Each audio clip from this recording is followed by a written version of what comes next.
ഏവർക്കും മനോരഥത്തിലേക്ക് സ്വാഗതം. നിങ്ങളുടെ റെസ്പോൺസ് വളരെയധികം ഉണ്ടെന്ന് ഞങ്ങൾക്ക് മനസ്സിലായി. കാരണം ഒരുപാട് ഇമെയിൽസും ലെറ്റേഴ്സും ഫോൺ കോളും ഞങ്ങൾക്ക് ലഭിക്കാറുണ്ട്. ഒരു മടിയും കൂടാതെ ഞങ്ങളെ വിളിക്കാം, ഫോൺ കോൾ, അതിനൊന്നും ഒരു പ്രശ്നവുമില്ല. ഡോക്ടേഴ്സ് ഇവിടെ ഉണ്ടാകാറുണ്ട്. സ്ത്രീകൾക്കും പുരുഷന്മാർക്കും ചമ്മലിന്റെ ഒന്നും യാതൊരു ആവശ്യമില്ല. കാരണം നിത്യ ജീവിതത്തിൽ ഉണ്ടാകുന്ന ഒരുപാട് സംഭവങ്ങളാണ് നമ്മളിവിടെ ചർച്ച ചെയ്യുന്നത്. അപ്പൊ ഇതെല്ലാം നമുക്ക് പതിവ് സെഗ്മെന്റിലേക്ക് പോകാം.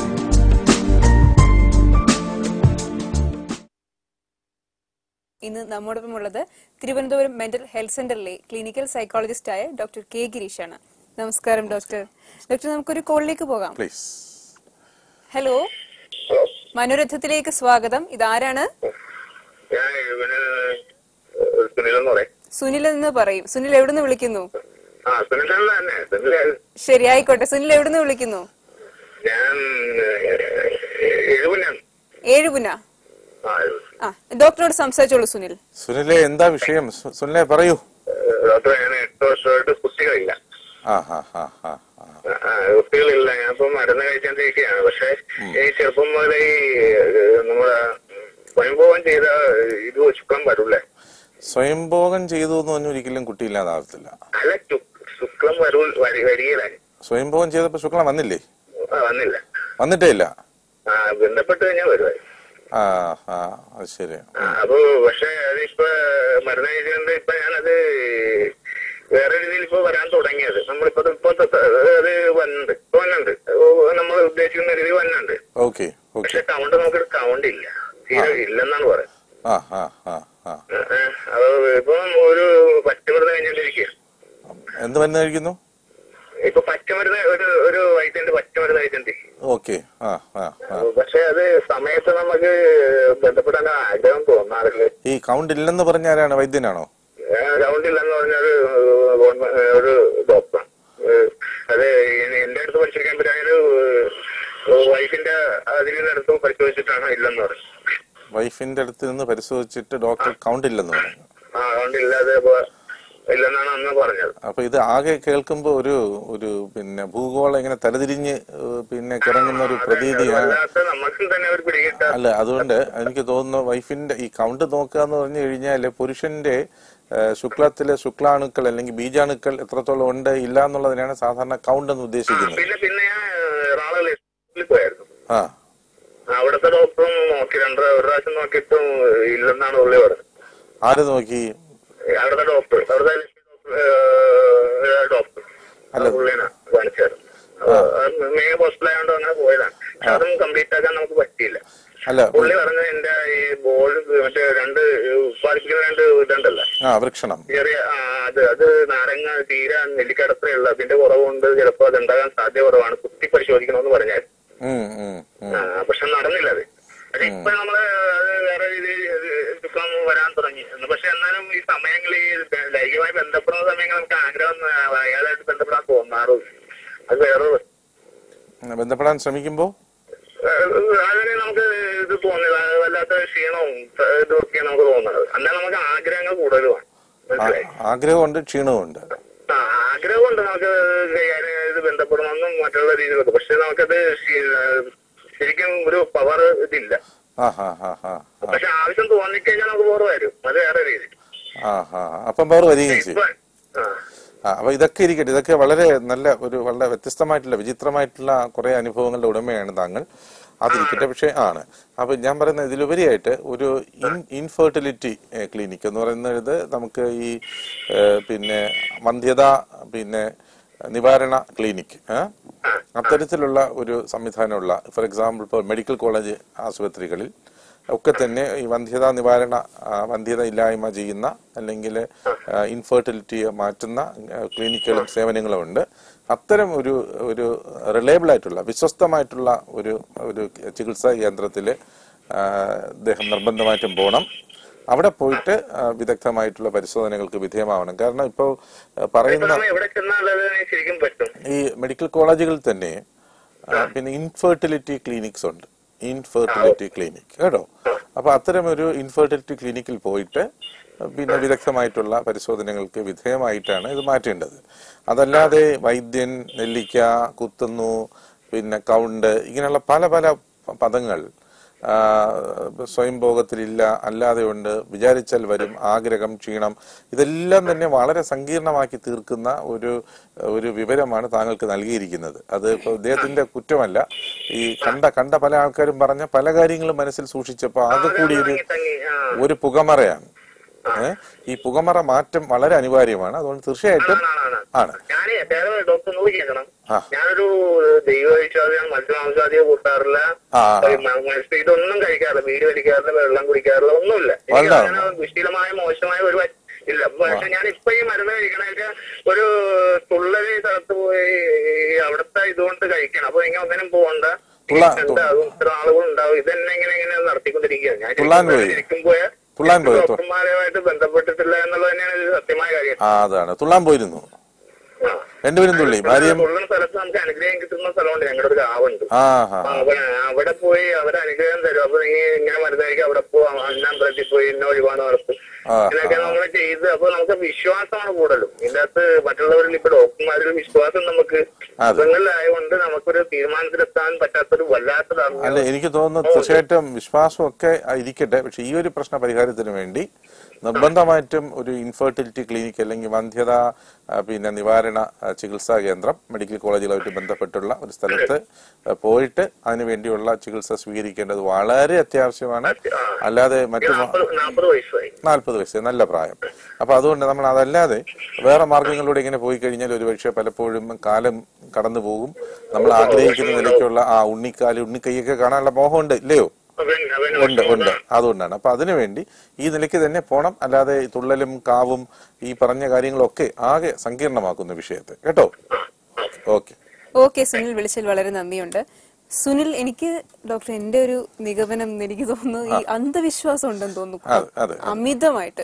അതിപ്പോ സുനിലിന് മാത്രമല്ല, ഈ ലൈംഗികതയെ കുറിച്ചുള്ള അജ്ഞത, ലൈംഗികതയെ കുറിച്ചുള്ള തെറ്റിദ്ധാരണ നമ്മുടെ സമൂഹത്തിൽ വളരെ കൂടുതലാണ്. അതിന് കാരണം നമുക്ക് ഏത് വിഷയം വേണമെങ്കിലും തുറന്ന് സംസാരിക്കാം, പക്ഷെ ലൈംഗികത ഒഴികെ. എക്സാമ്പിൾ, ഒരു 2 വയസ്സുകാരനായ ഒരു കുഞ്ഞ് അവന്റെ ലിംഗത്തിൽ ഒരു ഉറുമ്പ് കടിച്ചിട്ട് അവൻ ചൊറിഞ്ഞു കഴിഞ്ഞാൽ അപ്പൊ പറയുന്നത് ഇച്ചിച്ചീന്ന് കൈയെടുക്കുക എന്നാണ്. ഇച്ചിച്ചി, സംതിങ് ഡേർട്ടി. അപ്പൊ ലൈംഗികത എന്ന് പറയുന്നത് നമ്മുടെ ശരീരത്തിന്റെ ഭാഗമല്ല, നമ്മുടേതല്ല, എന്തൊരു എക്സ്ട്രാ ഫിറ്റിംഗ് പോലെ കാണുകയും അതിനിങ്ങനെ ഒളിച്ച് പാതിയെ വിസ്പറിങ്, പതുക്കെ രഹസ്യമായിട്ട് സംസാരിക്കാവൂ കാര്യങ്ങളൊന്നും സംസാരിക്കുന്ന തെറ്റാണെന്നുള്ള ധാരണയും അതിന്റെ ഫലമായിട്ടുള്ള ദുരുപയോഗങ്ങളും മറ്റു പ്രശ്നങ്ങളും ഇതെല്ലാം കൂടി ഇങ്ങനെ പോകുന്ന ഒരു നമ്മുടെ ഒരു സാമൂഹിക പ്രക്രിയയാണ്. അതിന്റെ ഒരു ബലിയാടാണ് നമ്മൾ ഈ കാണുന്ന പച്ചമരുന്നും. അതെ, ഒരു പക്ഷേ നമ്മുടെ ഈ ഒരു പ്രോഗ്രാമിന്റെ തന്നെ ഒരു പ്രധാനപ്പെട്ട ലക്ഷ്യം തന്നെ സമൂഹത്തിലുള്ള ഇത്തരം തെറ്റിദ്ധാരണകൾ, ഇത്തരം മിത്തുകളെ, ഇത്തരം സങ്കല്പങ്ങളെ തച്ചുടയ്ക്കുക, ഇതിലുള്ള ഒരു മിസ്റ്റിക്കൽ ഒരു എലമെന്റിനെ മാറ്റുക.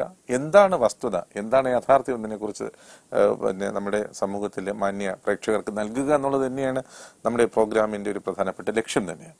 കാരണം പലപ്പോഴും ലൈംഗികതയെ ഒറ്റപ്പെടുത്തുകയും ലൈംഗികത കേന്ദ്രീകരിച്ചുകൊണ്ട് ചെയ്യുകയും ചെയ്യുന്ന കാര്യങ്ങളുണ്ട്. എനിക്ക് തോന്നുന്നു ഗ്രീഷ്മനോട് യോജിക്കും. കാരണം ലൈംഗികത എന്ന് പറയുന്നതും നമ്മുടെ മനസ്സിന്റെയും ശരീരത്തിന്റെയും ഒക്കെ പല ഭാഗങ്ങളുടെ പല പ്രവർത്തനങ്ങളുടെ ഭാഗമാണ്. മനസ്സിനും ശരീരത്തിനും അതീതമായ ലൈംഗികതയില്ല. അതുകൊണ്ട് തന്നെ ആ നിലയ്ക്ക് അതിനെ കാണിക്കുകയും ഇതിനെക്കുറിച്ചുള്ള തെറ്റിദ്ധാരണകളെ മാറ്റുകയും ചെയ്യുക എന്നുള്ളത് നമ്മുടെ ഈ ബോധവൽക്കരണ പ്രക്രിയയുടെ ഒരു പ്രധാനപ്പെട്ട ലക്ഷ്യമാണ്. ഈ ഇൻഫെർട്ടിലിറ്റി സെന്ററിലൊന്നും പോകാതെ ഇദ്ദേഹം കാവിലേക്ക് പോകുന്നു. അത് മാത്രമല്ല, ഈ കൗണ്ട് കുറഞ്ഞു എന്നൊക്കെ പറയുന്നത് എത്രത്തോളം ശരിയാണെന്നുള്ളതൊന്നും ഒരു പക്ഷെ ഇത്രയും പാവപ്പെട്ട മനുഷ്യരെ ചൂഷണം ചെയ്യുന്ന ഒത്തിരി ആൾക്കാരുണ്ട്. കാരണം ലൈംഗിക ആരോഗ്യ ശാസ്ത്ര മേഖലയിലാണ് ഏറ്റവും കൂടുതൽ വ്യാജന്മാർ. അത്തരം വ്യാജന്മാരെ ഇത്തരം മേഖലകളിലെ വിവരം കുറഞ്ഞ വ്യക്തികളെന്ന് കാണുമ്പോൾ അവര് തീർച്ചയായിട്ടും വളരെയധികം ചൂഷണം ചെയ്യുന്ന ഒരുപാട് സംഭവങ്ങളുണ്ട്. സാമ്പത്തികമായും സദാചാരപരമായൊക്കെ തന്നെ വളരെ ചൂഷണം ചെയ്യുകയും അവസാനം ആരോടും സംസാരിക്കാൻ പറ്റാതെ വല്ലാതെ വിഷാദത്തിൽപ്പെട്ട് ഒന്നിനും മുന്നോട്ട് നീങ്ങാൻ പറ്റാതെ പെട്ടുപോകുന്ന പാവങ്ങൾ ഒത്തിരി മനുഷ്യരുണ്ട്. ഈ 40 വയസ്സായെന്ന് പറയും, 40 വയസ്സിന് ശേഷം ശ്രമിച്ചു കഴിഞ്ഞാൽ തീർച്ചയായും കുട്ടികൾ ഉണ്ടാവാനുള്ള പ്രശ്നമില്ലല്ലോ, അതിനകത്തൊരു വിഷയം വരുന്നില്ല. കാരണം വളരെ പഠനങ്ങൾ വ്യക്തമാക്കുന്ന പുരുഷനെ സംബന്ധിച്ച് പറഞ്ഞാൽ അവസാന കാലഘട്ടങ്ങൾ വരെയും സ്പേം ഉള്ളവർക്ക് ബീജാണു ഉത്പാദനവും ലൈംഗികതയ്ക്കും വലിയ കുഴപ്പമില്ല നീക്കാൻ പറ്റും എന്നാണ് പൊതുവായ ശാസ്ത്രീയ മതങ്ങൾ. ഇദ്ദേഹം സുനിൽ പറയുന്നത് വൈഫിന് കൗണ്ട് കുറവാണെന്നാണ് ഡോക്ടർ പറഞ്ഞത്, ഞാൻ പച്ചമരുന്ന് കഴിക്കുന്നുണ്ട് എന്നൊക്കെയാണ് പറയുന്നത്. ആകെ ഇപ്പം ഇദ്ദേഹം കേട്ടപ്പോൾ തന്നെ ഒരു ചിത്രം മനസ്സിലായിരിക്കും. പരസ്പര ബന്ധമില്ലാത്ത സ്വയംഭോഗം, അങ്ങനെ ഒരുപാട് കാര്യങ്ങളുടെ ഒരുപാട് തെറ്റിദ്ധാരണകൾ നമ്മുടെ സമൂഹത്തിലെ ഒരു ലൈംഗികതയെ കുറിച്ച് എന്തൊക്കെ തെറ്റിദ്ധാരണ ഉണ്ടാകാം. Actually Sunil is an എപ്പിറ്റോം of all the kinds of myths and misunderstanding. Doctor പറഞ്ഞ പോലെ ഈ സുനിലിന്റെ സംഭവം വളരെ ഒരു സങ്കീർണമായ വളരെയധികം പ്രശ്നമുള്ള ഒരു കാര്യമാണ്. കാരണം അന്ധവിശ്വാസത്തിൽ അടങ്ങി നിൽക്കുന്ന ഒരു സെക്ഷൽ ലൈഫാണ് ഇദ്ദേഹത്തിനുള്ളത്. എന്താണ് കാര്യം എന്ന് പോലും ശരിക്കും അറിയത്തില്ല എന്ന് തോന്നുന്നു. ഒരു പച്ചമരുന്ന് ഒരു വൈദ്യൻ എന്തോ പറഞ്ഞു, പിന്നെ തുള്ളുന്നെടുത്ത് പോയി അനുഗ്രഹം മേടിച്ചു. ഇതൊക്കെയാണ് ഇപ്പോഴും ചെയ്തുകൊണ്ടിരിക്കുന്നത്. പൂർണ്ണ വിശ്വാസിയാണ്. നോൺ വെജ് ഒന്നും കഴിക്കില്ല, അത്തരം അതെ ഒന്നും ചെയ്യില്ല, മദ്യം കഴിക്കില്ല എന്നൊക്കെ പറഞ്ഞിരിക്കുന്നു. ഇതൊന്നും ഒരു നല്ല രീതിയാണ് എനിക്ക് തോന്നില്ല. കാരണം മദ്യം കഴിക്കാത്തതും വീഡിയോ വലിക്കാത്തതുമല്ല ഈ അന്ധവിശ്വാസത്തിൽ കൂടുതൽ പോകാതെ ഒരു നല്ല ഡോക്ടറിനെ കൺസൾട്ട് ചെയ്ത് അതിന് വേണ്ടുന്ന കാര്യങ്ങൾ ചെയ്യണം സുനിൽ എന്നാണ് എന്റെ ഒരു അഭിപ്രായം. പിന്നെ നമുക്ക് ഇതുപോലെ മറ്റൊരു വിഷയം നമുക്ക് വീണ്ടും കാണാം ലൈംഗിക ജീവിതത്തിലൂടെ. സ്ത്രീകൾ അറിയാനിലേക്ക് ഏവർക്കും സ്വാഗതം. ഇന്ന് നമ്മോടൊപ്പം ഉള്ളത് പെരൂക്കട പുനർജനി സൂപ്പർ സ്പെഷ്യാലിറ്റി ഹോസ്പിറ്റലിലെ MDയും ഗൈനക്കോളജിസ്റ്റുമായ ഡോക്ടർ സ്വീറ്റി മാഡമാണ്. Madam welcome. നമുക്ക് കോള് തന്നെയുണ്ട്. ആദ്യം നമുക്ക് കോളിലേക്ക് പോവാം. ഹലോ, ആരാണിത്? ദിവ്യ കൊല്ലത്തു നിന്നാണ് അല്ലെ? മനോരഥത്തിലേക്ക് സ്വാഗതം. ദിവ്യ, സ്വീറ്റി ഡോക്ടർ ഉണ്ട്, സംസാരിച്ചോളൂ. പറഞ്ഞോളൂ ദിവ്യ. മാഡം, ഞാൻ കല്യാണം കഴിഞ്ഞിട്ട് 4 വർഷമായിട്ടുണ്ട്. ഇതുവരെ പ്രഗ്നന്റ് ആയിട്ടില്ല. ശരി. ഞങ്ങൾ ട്രീറ്റ്മെന്റ് നടത്തിക്കൊണ്ടിരുന്നു. ആർക്കാ ട്രീറ്റ്മെന്റ് ചെയ്യുന്നത്? ഹസ്ബൻഡിനാണോ? രണ്ടുപേരും ചെയ്യുന്നുണ്ട്. ഹസ്ബൻഡിന് വേറെ പ്രോബ്ലം ഒന്നുമില്ല. അപ്പൊ എനിക്കാണ് എൻഡോമെട്രിയോസിസ് എന്നാണ് പറഞ്ഞത്. പിന്നെ അതിനുവേണ്ടി ഇപ്പൊ ഒരു ലാപ്രോ ചെയ്തിട്ടുണ്ടായിരുന്നു. എൻഡോമെട്രിയോസിന് സിസ്റ്റ് ഉണ്ടായിരുന്നോ? സിസ്റ്റ് ഉണ്ടായിരുന്നു. ശരി. ലാപ്രോ ചെയ്തതിന് ശേഷം ഒരു 4 IVF ചെയ്തിട്ടുണ്ടായിരുന്നു.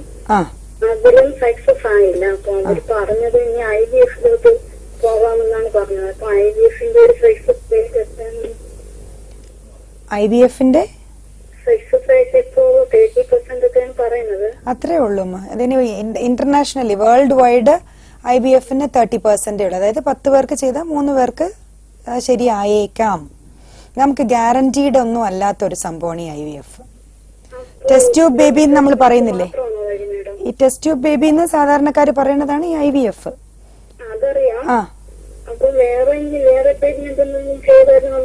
എൻഡോമെട്രിയോസിന് ആദ്യം ട്രീറ്റ്മെന്റ് എടുത്തിട്ടുണ്ടോ? എൻഡോമെട്രിയോസിസ് എന്ന് പറഞ്ഞ അസുഖത്തിന് ഒരു ലാപ്രോസ്കോപ്പി ചെയ്തു, അത് കഴിഞ്ഞ് ട്രീറ്റ്മെന്റ് എടുത്തോ? അതാണ് ചെയ്യേണ്ടത് കേട്ടോ. 6 മാസം ഒരു നല്ല ഒരു എൻഡോമെട്രിയോസിസ് ട്രീറ്റ്മെന്റ് എടുത്തിട്ട്, യൂഷ്വലി നമ്മൾ ചെയ്യുന്ന അങ്ങനെ ഒരു 6 തൊട്ട് 8 മാസം നല്ല ട്രീറ്റ്മെന്റ് എടുത്തിട്ട് ലാപ്രോസ്കോപ്പി റിപ്പീറ്റ് ചെയ്ത് എല്ലാം ഇത് പോയോ എന്ന് നോക്കും. അതിന്റെ ആ ഒട്ടലും ട്യൂബും ഒക്കെ നോർമലൈസ് ചെയ്തോ ഒന്നും കൂടി റീലാപ്പ് ചെയ്ത് നോക്കേണ്ടി വരും. അത് ആ ട്രീറ്റ്മെന്റ് എടുക്കല് സിവിയർ എൻഡോമെട്രിയോസിസ് ആയാലും ട്രീറ്റ്മെന്റ് എടുക്കണ്ടേ? ഒരു 6 months എങ്കിലും ആ ട്രീറ്റ്മെന്റ് എടുക്കേണ്ടതാണല്ലോ. അപ്പൊ അല്ല, നമ്മളൊക്കെ അങ്ങനെയാ ചെയ്യുന്നത്. ഒരു ലാപ്രോസ്കോപ്പിന് പിന്നെ അത് വരാൻ പാടില്ലല്ലോ, ഇത് പിന്നെയും വരുന്നതാണ് അസിസ്റ്റൊക്കെ. അപ്പൊ അത് വരാതിരിക്കണം എന്നുണ്ടെങ്കിൽ നമ്മൾ അതിനുശേഷം ഒരു 6 months നല്ല രീതിയിലുള്ള ട്രീറ്റ്മെന്റ് നടത്തി ആ വ്രണങ്ങളൊക്കെ കരിഞ്ഞു പോവാൻ നമ്മൾ സഹായിക്കുക, അതിനു വേണ്ടിയുള്ള സമയം കൊടുക്കുക. അത് കഴിഞ്ഞിട്ട് കുട്ടികൾക്ക് വേണ്ടി ട്രൈ ചെയ്താൽ മതിയായിരുന്നു. ഏജ് ഒരുപാടായോ? ഏജ് ഒരുപാടായിട്ടില്ലല്ലോ, വയസ്സ് ഒരുപാടായി പോയിട്ടില്ലല്ലോ. അപ്പൊ കുഴപ്പമില്ല, യു ഹാവ് ടൈം, ഒരു കുഴപ്പമില്ല. ശരി ശരി. ഓക്കെ ദിവ്യ. ദിവ്യയുടെ പ്രശ്നം ഇപ്പൊ ഒരു വലിയൊരു പ്രശ്നമാണ്. കാര്യം വെച്ചാൽ ഇപ്പൊ മിക്കവാറും സംഭവങ്ങളിൽ ഈ എൻഡോമെട്രിയോസിസ് എന്ന് പറയുന്നത് ശരിക്കും രക്തസ്രാവം എങ്ങനെ താഴോട്ട് പീരിയഡ് സമയത്ത് പോകുന്നു അതുപോലെ തന്നെ ഗർഭപാത്രത്തിനകത്തും ആ വ്രണങ്ങൾ ഉണ്ടാവുക എന്നുള്ളതാണ്. അതേപോലെ ആ വ്രണങ്ങൾ അണ്ടാശയത്തിലും ഈ ഗർഭപാത്രത്തിനകത്തുള്ള പാട എൻഡോമെട്രിയം എന്ന് പറയുന്നത് മിസ്പ്ലേസ്ഡ് ആവും. ശരിക്കും അതിന്റെ അകത്തെ പാടുള്ളൂ ഗർഭപാത്രം. അത് ചിലപ്പോൾ ഓവറിയിൽ കുറച്ച് കാണും, പിന്നെ ഗർഭപാത്രത്തിന്റെ മുകളിൽ കാണും, പിന്നെ ചിലപ്പം ബ്ലാഡറിന്റെ പുറത്ത് കാണും. അങ്ങനെയൊക്കെ ഉള്ള ഒരു മിസ്പ്ലേസ്ഡ് ആയിട്ടുള്ള സംഭവമാണ് ഈ എൻഡോമെട്രിയോസിസ് എന്ന് പറയുന്നത്. അപ്പൊ അങ്ങനെയൊക്കെ ആകുമ്പോൾ എന്ത് ചെയ്യുന്ന വെച്ചാൽ ഒരു മെൻസസ് വരുമ്പം ഇതെല്ലാം ഒരേപോലെ ബ്ലീഡ് ചെയ്യും. ഈ എൻഡോമെട്രിയത്തിന് അങ്ങനെ ഒരു കപ്പാസിറ്റി ഉണ്ട്. ഈ ഒരു ഹോർമോൺ, ഈ പറഞ്ഞ ഹോർമോണുകൾ പ്രവർത്തിക്കുമ്പം അതിന് ഏത് സ്ഥലത്ത്, ഗർഭപാത്രത്തിനകത്ത് തന്നെ വേണ്ട, ഏത് സ്ഥലത്തായാലും അത് റിയാക്ട് ചെയ്യും. സോ അപ്പൊ ഈ എല്ലായിടത്തും രക്തസ്രാവം വരുമ്പം ഈ ഗർഭപാത്രത്തിന്റെ പുറത്തുള്ള രക്തസ്രാവമൊക്കെ ശരിക്കും വയറിനകത്തായിരിക്കും വീഴുന്നത്. അപ്പം ഈ കുടലുകളെല്ലാം കൂടി ആ രക്തം എപ്പോഴും നമുക്കറിയാലോ ബ്ലഡ് ഇങ്ങനെ ക്ലോട്ട് ചെയ്യുമ്പോൾ എല്ലാം കൂടി ഇങ്ങനെ ഒട്ടിപ്പിടിച്ച് അങ്ങനെ ഇരിക്കും. അപ്പൊ ആക്ച്വലി ഓവറിയിലുള്ളപ്പോൾ ഓവറിയിൽ ഇങ്ങനെ ഒരു ബാഗ് പോലെ രക്തം നിറഞ്ഞ് ഓരോ പീരീഡ് കഴിയുമ്പോഴും നിറഞ്ഞ് ഒരു രക്തം കൊണ്ടുള്ള ഒരു സിസ്റ്റ് ആയിട്ട് നമ്മൾ അതിനെ ചോക്ലേറ്റ് സിസ്റ്റ് എന്ന് പറയും. ശരിക്കും ചോക്ലേറ്റ് മെറ്റീരിയൽ പോലെ ഇരിക്കും. നമ്മളത് തുറന്നിട്ട് അതിനെ ഒന്ന് എംറ്റി ചെയ്യുമ്പോഴത്തേക്ക് സക്ഷൻ ഇടുമ്പോൾ അത് ശരിക്കും ചോക്ലേറ്റ് ആയിട്ട് കാണാം നമുക്ക്. സോ അത് നമ്മൾ ലാപ്രോസ്കോപ്പിയിലാണ് ഇപ്പൊ ചെയ്ത് കൊടുക്കണം. വയറൊന്നും തുറക്കാറില്ല, ചെറിയ ഒരു ദിവസത്തെ കാര്യമേ ഉള്ളൂ. അപ്പം അത് ട്രീറ്റബിൾ ആണ്.